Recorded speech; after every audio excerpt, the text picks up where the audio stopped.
ধলাই জেলা প্রাণী সম্পদ বিকাশ দপ্তরের উদ্যোগে ধলাই জেলা ভিত্তিক 21তম লাইভস্টক সেন্সাসে প্রাণী ও পাখিদের ওপর একদিনের বিশেষ কর্মশালা অনুষ্ঠিত হয়।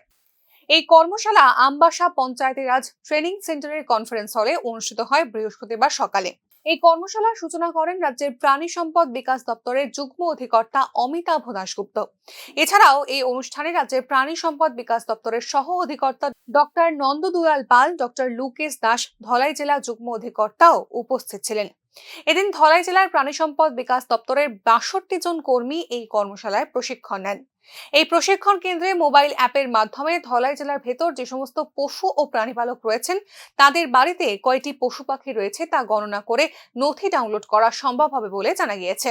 ধলাই জেলায় 21তম লাইভস্টক সেন্সাস 2024 অর্থাৎ প্রাণী এবং পাখি পরিগণনা এই যে বিষয়ের উপর জেলাভিত্তিক আমাদের ট্রেনিং প্রোগ্রাম চলছে, সেই পর্যায়ে এই আমবাসাতে আজকে আমরা এসে পৌঁছেছি।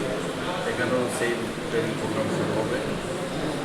এই প্রোগ্রামের মাধ্যমে আমাদের প্রাণী সম্পদ বিকাশ দপ্তরের কর্মীবৃন্দ যারা ইনোভেটর বা গণনাকারী হিসেবে নিয়োজিত হয়েছেন, ওনারা ধলাই জেলার বিভিন্ন পঞ্চায়েত, এডিসি ভিলেজ, নগর পঞ্চায়েতের বিভিন্ন ওয়ার্ড 100% হাউস হোল্ড অর্থাৎ প্রত্যেক বাড়ি বাড়ি গিয়ে তথ্য সংগ্রহ করবেন।